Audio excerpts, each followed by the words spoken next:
রাসূল সাল্লাল্লাহু আলাইহি সাল্লাম বলেন, কালেমাতানে, দুইটি শব্দ, খাফিফাতানে আলাল লিসানে, মুখে হালকা, সাকিলাতানে ফিল মিজানে, দাড়ি পাল্লায় ভারী, হাবিবাতানে ইলার রহমানে, রহমানের নিকটে প্রিয়।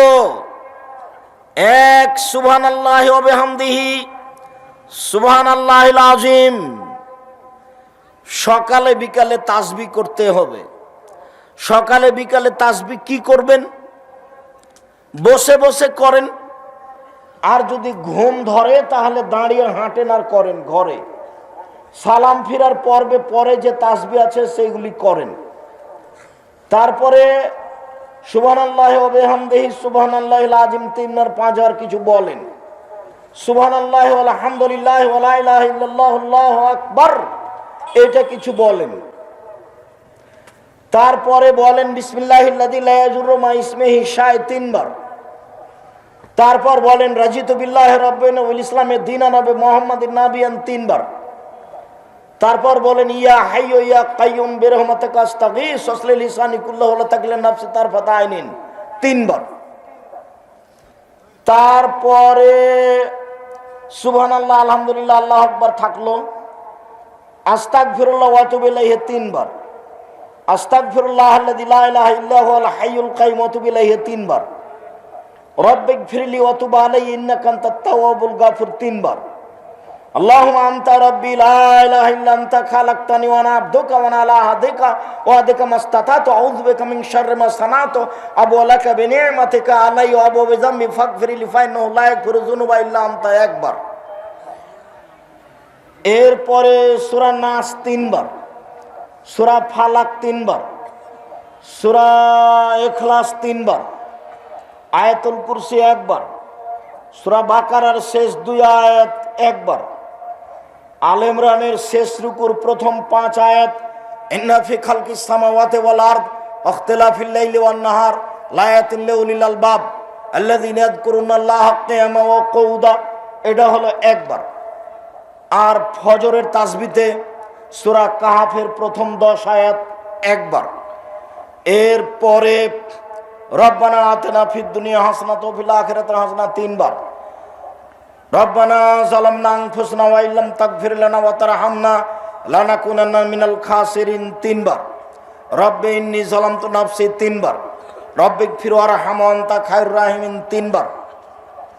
রব্বি আন্নী মাগলুবুন ফান্তাসির 3 বার। হাসবুনাল্লাহু নি'মাল ওয়াকিল নি'মাল মাওলা নি'মান নাসির 3 বার। লা ইলাহা ইল্লা আনতা সুবহানাকা ইন্নী কুনতু মিনাজ জালিমিন 3 বার। রব্বিরহামহুমা কামা রাব্বায়ানি সাগীরা 3 বার। আপনার একটা আমি ওজিফা দেখাচ্ছি এমনিতেই। তারপরে রব্বিগফিরলি ওয়া লিওয়ালিদাইয়া, এটা 3 বার। আল্লাহুম্মা গফিরলি আবি উম্মি ওয়ারফা দারজাতাহু ফিল মাহদিন ওয়াবসালাহু ফি কবরিহি ওয়া নাব্বিরলাহু ফিহি 3 বার। এরকম একটা আপনি সকাল সন্ধ্যার জিকির নিজের জন্য বাছাই করে নেন। আল্লাহুম্মা আজরিনি মিনান নার 3 বার, এটা শেষে বলবো আজকের আলোচনায় ইনশাআল্লাহ। আল্লাহুম্মা আজরিনি মিনান নার 3 বার, আল্লাহ তুমি আমাকে জাহান্নাম থেকে বাঁচাও। আল্লাহুম্মা আজরিনি মিনান নার, আল্লাহ তুমি আমাকে জাহান্নাম থেকে বাঁচাও। আল্লাহুম্মা আজরিনি মিনান নার, আল্লাহ তুমি আমাকে জাহান্নাম থেকে বাঁচাও।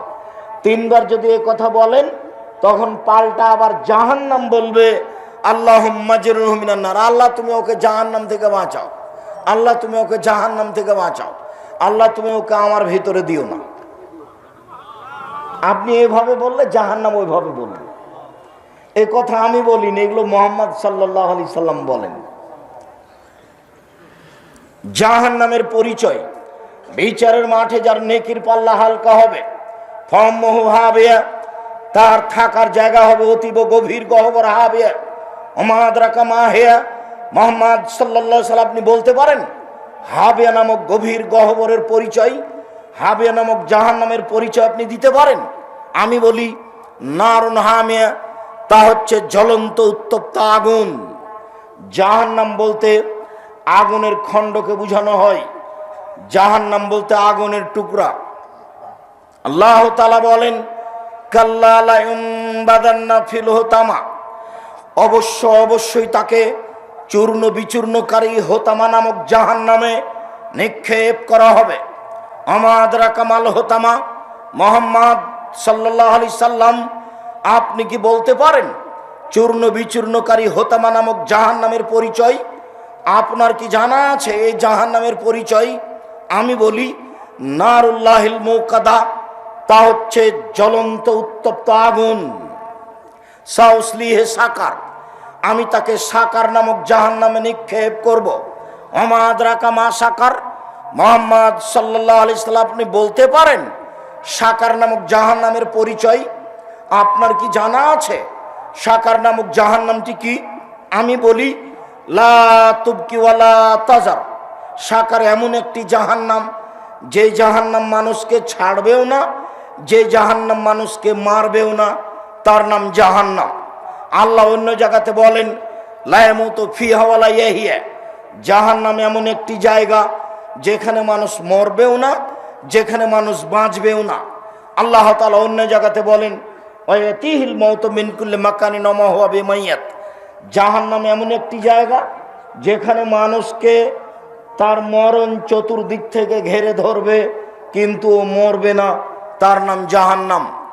সম্মানিত দিনী ভাই বোন, আমি আপনাকে কোরআন মাজিদ থেকে জাহান্নামের পরিচয় দেখাচ্ছিলাম, একটু রাসূল সাল্লাল্লাহু আলাইহি সাল্লামের মুখ থেকে জাহান্নামের পরিচয় দেখা। এই ছেলে, আর একজনের গায়ে হাত দিয়ে দাও, বসে আছো? তোমার পাশে আর একজন কি ঘুমিয়ে আছে? ইচ্ছা করলে আপনি কালকে আমাকে ডেকে উপস্থিত করতে পারবেন না, এটা সহজ নয়। কাজেই সময়কে একটু মূল্যায়ন করেন। যারা এসেছে ঢং ঢং করে গল্প করতে করতে আবার ঢং ঢং করে চলে গেছে, নিজেকে তার মতো মনে করিয়েন না, সময়ের দাম আছে। যদিও আমি আমার জীবনে এইভাবে দিন প্রচারের ব্যবস্থাকে কোনোদিন পছন্দ করিনি, কিন্তু বলতে হয় নিরুপায় হয়ে ধরে নিয়েছি। তবে আমি এই 31 বছর জীবনে কোনোদিন অপ্রয়োজনীয় কোনো বাক্য বলিনি। তবে আমি 31 বছর জীবনে কোনোদিন কেচ্ছা কাহিনী বলিনি। তবে আমি 31 বছর জীবনে কোনোদিন মানুষের কাছে পথ খরচ পাতেও চাইনি। তারপরে আমার ভিতরে সন্দেহ কাজ করে, মানুষ যে টাকা পয়সা আমাকে দিয়েছে এটা কি বিচারের মাঠে আমাকে জবাব দিতে হবে? যদি জবাব দিতে হয় তখন কি হবে? যার কারণে দু একটা টাকা পয়সা এখন যা পাই তা প্রায় প্রতিষ্ঠানে খরচ করি, যে দুটা মিলে যদি বাঁচা যায়।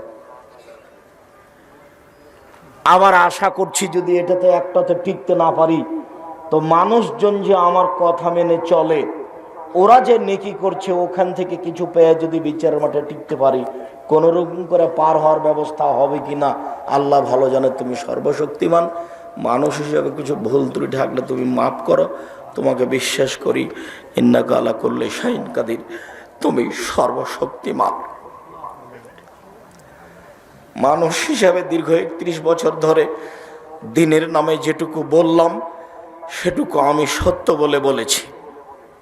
আমি কোথাও বুঝতে ভুল করেছি, আমি ত্রুটিপূর্ণ বলেছি এমনটা আমার মনে বলে না। আমার সন্দেহ কোনো সময় কাজ করে না যে আমি মনে হয় মানুষকে ভুল বলেছি। এরপরেও যদি কোথাও ভুল থাকে তাহলে তুমি মাফ করো। আমি মানুষ হিসাবে কোনোদিন আমার একটা পদক্ষেপ, এক পা আমি স্বার্থ নিয়ে ফেলেছি তা আমার মনে বলে না। কোথাও যদি স্বার্থ থেকে থাকে তাহলে তুমি আমাকে মাফ করো। আমি স্বার্থ বুঝতে পারিনি। আমার বাপের ওই সব কথা মনে পড়ে। আমার বাপ যখন আমার কাছে পত্র লিখে পাঠাতেন, আমার ছোট বোন দিয়ে লিখতেন, আমার বাপ অক্ষর চিনতেন না। কাগজে লেখা থাকতো কালাই বিক্রি এত টাকা, সরিষা বিক্রি এত টাকা, ধান বিক্রি এত টাকা, তোমার কাছে 1000 টাকা পাঠালাম। আমার বাপ নিরক্ষর মানুষ, এই টাকাটা নিয়ে ইন্ডিয়া গেছেন। ইন্ডিয়া গিয়ে দালালদের ধরে টাকাটাকে ইন্ডিয়ান করেছেন। 1000 টাকা 400 টাকা পেয়েছে। ও কি বলেছে সেটা আমার আব্বা বুঝেন না। তাকে আবার বলেছে এই টাকাটা আমার ছেলের কাছে পাঠাতে হবে। ও যে কি লিখেছে সেটা আমার বাপ বুঝতে পারেননি। আমি বলি যে এর বিনিময়ে তুমি দিতে পারো, পৃথিবীর কেউ পারে না। কোনো ভুল ত্রুটি থাকলে তুমি তাকে মাফ করো। তুমি সর্বশক্তিমান, ইন্নাকা আলা কুল্লি শাইইন কাদির, তুমি সবকিছু করতে পারো। যার জন্য জামিয়া সালাফিয়ার ব্যাপারে আপনাদেরকে আমি বলি, জামিয়া সালাফিয়া আপনাদের কাছে আমানত থাকছে। আমি দিনরাত দোয়া করছি, তুমি জামিয়া সালাফিয়া কবুল করো। আমি এর পিছনে শ্রম দিয়েছি, আমি এটা চালাতে নিজে সক্ষম নই, আমি এটা নিজে নিনি, এটা তুমি চাপিয়ে দিয়েছো, তুমি দেখিও। জাতিকে আমি বলে যাচ্ছি, যদি কারো দ্বারা ক্ষতি হয় জব তাকে দিতে হবে। আমি এক সন্ধ্যা খেলে আমি তার টাকা দিয়ে দিই, আমি আপনাদের জামিয়া সালাফের কোনো সুবিধা ভোগ করি না। এদেশে আপনার বাড়ির পাশে যেটা জামিয়া সালাফে হাঁটাবো হাঁটাবো, এটা এখন প্রায় 50 বিঘা জমির উপরে অবস্থান করে। আর যেটা রাজশাহী ডাঙ্গিপাড়া, সেটা প্রায় 24-25 বিঘা জমির উপর অবস্থান করে। দুই প্রতিষ্ঠানে এখন 4000-এর বেশি ছেলে মেয়ে, তার 300 এতিম, বহু ছেলে মেয়ে অসহায়, তারা শিক্ষা অর্জন করছে। আপনাদেরকে আমি সহযোগিতার কথাটা বলিনি, দোয়া করতে বলেছি। আপনার বাড়ির পাশে যেটা হাঁটাবো বিরহাবটাও, এতে মসজিদের জন্য জমি ক্রয় করেছি 200 শতক, যার একতলাতে মুসল্লি সালাত আদায় করতে পারবে 10,000 একসাথে।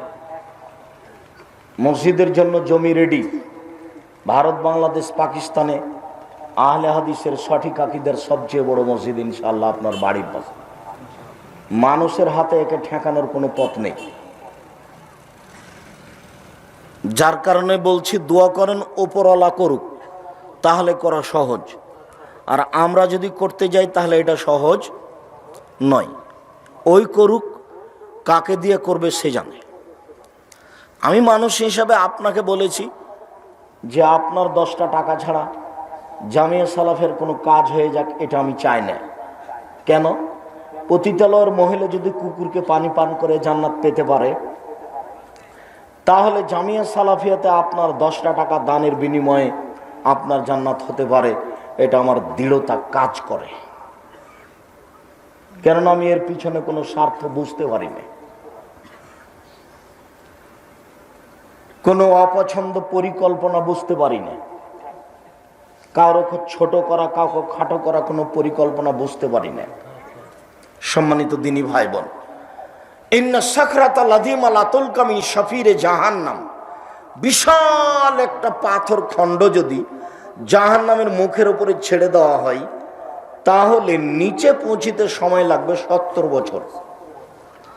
1 কোটি মণ ওজনের পাথর যদি 1 ঘন্টা নিচে যায় কত কিলো যেতে পারে? যদি 24 ঘন্টার নিচে যায় কত কিলো যেতে পারে? একটু পানি দিয়ে তো। যদি 1 মাস নিচে যায় কত যেতে পারে? যদি 1 বছর নিচে যায় কত যেতে পারে? 70 বছর যদি নিচেতে যেতে থাকে, তাহলে জাহান্নাম কত গভীর।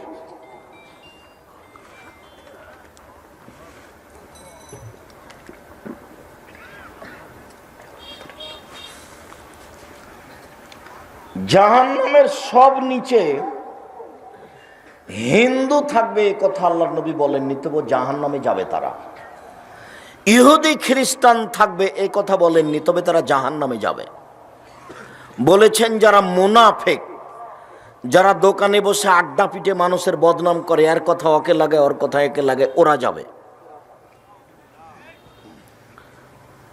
জাহান্নাম জান্নাতের দরজায় যদি একসাথে মানুষ জিন ফেরেশতা একসাথে ঢুকে, তো দরজায় ঢুকতে অসুবিধা হবে না। জাহান্নামের পরিচয় আমি কি দিয়ে দিতে পারি? মানুষের বিবরণ দি জাহান্নামের, তাহলেও কিছু বোঝা যাবে।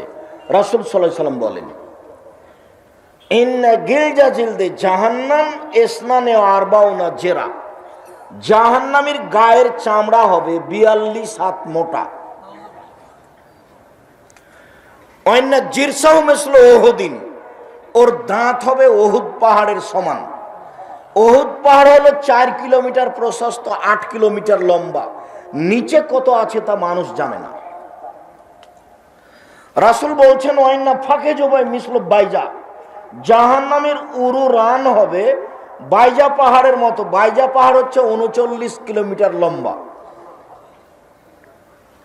ওয়াইন্না মাজলিসু মিন জাহান্নাম বাইনা মক্কা ওয়াল মদিনা, একজন জাহান্নামীর বসার জায়গা হবে 450 কিলোমিটার।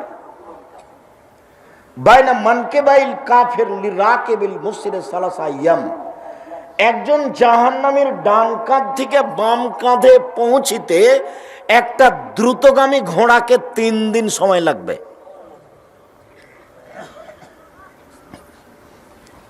পৃথিবীর জন্ম থেকে নিয়ে কিয়ামত পর্যন্ত যত মানুষ এসেছে, যত মানুষ আছে, যত মানুষ আসবে, সবার প্রতি 1999 জন লোক জাহান্নামে যাবে।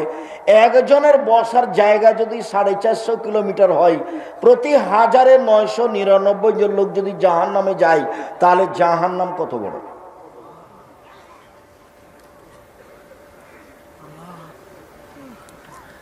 জাহান্নামকে টেনে হেঁচড়ে বিচারের মাঠে নিয়ে যাওয়া হবে, তাহলে জাহান্নাম রেডি আছে।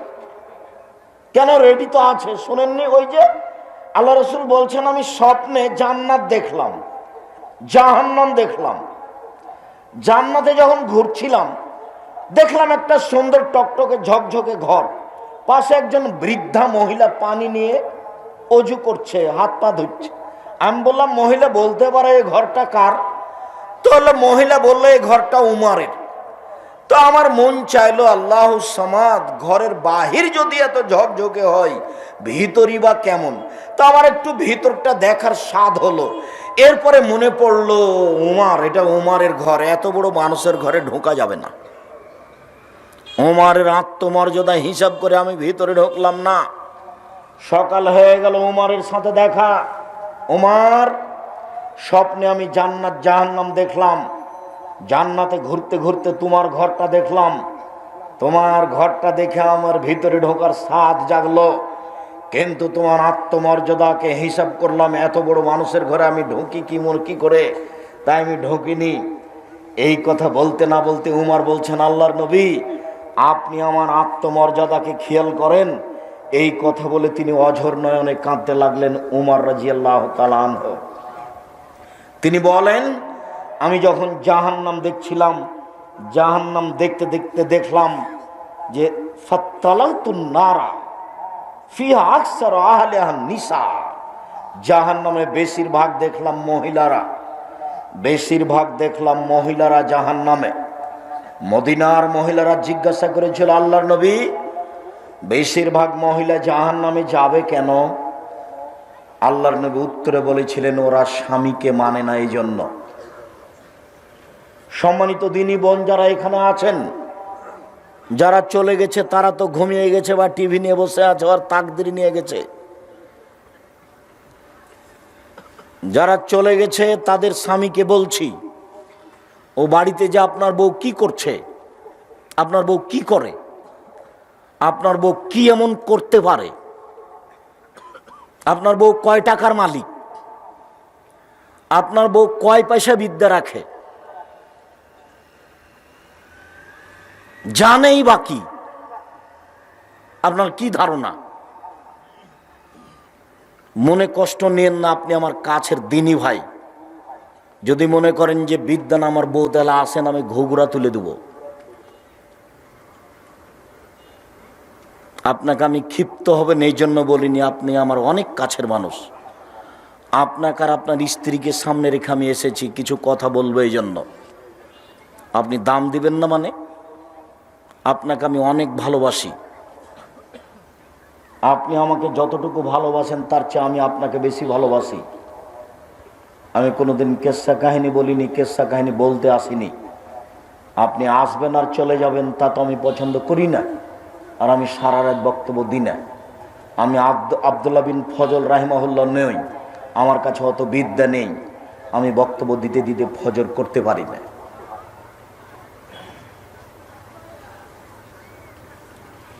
দোকানপাটে বসে না থেকে বউ বাড়িতে চলে গেছে, তাকে মোবাইল করে বলে দেন যে উঠে বসো, কান লাগিয়ে কথা শোনো। আপনার জন্য আর আপনার স্ত্রীর জন্য আমি এসেছি। এই মেয়ে শোনো, গল্প করো না। আল্লাহ রাসূল বলছেন মহিলাদের জন্য জান্নাতের সব দরজা খোলা যখন তারা 4টা কাজ করবে। 1, 5 ওয়াক্ত সালাত আদায় করবে। 2, রমজান মাসে সিয়াম রোজা থাকবে। 3, স্বামীকে মেনে চলবে। 4, জেনায় লিপ্ত হবে না। হয়েও যদি থাকে জেনা, তওবা করেন, তাহলে আপনি সবচেয়ে ভালো মানুষ হয়ে যাবেন। 4টা কাজ করেন, জান্নাতের সব দরজা খোলা। আমি বলিনি, মুহাম্মদ সাল্লাল্লাহু আলাইহি সাল্লাম বলেছেন। স্বামীকে মেনে চলা তার একটা আছে। আল্লাহ রাসূল বলছেন আমি জাহান্নামে তাকিয়ে দেখলাম শুধু মহিলা আর মহিলা, মহিলা আর মহিলা। তো মদিনার মহিলারা জিজ্ঞাসা করলো আল্লাহর নবী, মহিলারা বেশি জাহান্নামে কেন? তো উত্তরে বললেন যে স্বামীকে মানে না এই জন্য। তো কি হলো কথা বলেন দেখি। এবার আল্লাহ রাসূল বলছেন যে মহিলাদের জন্য জান্নাতের সব দরজা খোলা। কি করতে পারলে? 4টে। 1, 5 ওয়াক্ত সালাত। 2, রমজান মাসে সিয়াম রোজা। 3, স্বামীকে মেনে চলা। তিতা লাগলেও মিঠা লাগলেও মেনেই চলতে হবে, নইলে খোলা করে সংসার ত্যাগ করতে হবে। মাস মাস, সপ্তাহ সপ্তাহ, বছর বছর স্বামীর সাথে কথা বলবেন না। আর স্বামী 1 গ্লাস পানি চাইলে ওদিক দিয়ে হেঁটে চলে যাবেন। এই সংসারের দাম নাই। এই সংসার না করে নিজেকে খোলা করে নিয়ে নিজে বাঁচেন। আর সংসার স্বামীর সাথে করলে যতই খারাপ লাগুক তাকে মেনেই নিতে হবে। আর আপনাকে বলি, যখন তখন ওই স্ত্রীকে নিন্দা করিয়েন না। ওর বাপের বাড়ির কথা বলে কিছু বলিয়েন না। ওর রং চেহারা বলে কিছু বলিয়েন না। এটা হলো নোংরা আচরণ। তোর বাপ এই, তোর মা এই, তোর রং এই। বিবাহ করেছেন, সংসার করছেন, তার সাথে মিলামিশা করেন, তার এত নিন্দা করেন কেন? স্বভাব কেন এমন? তার এত নিন্দা করবেন কেন?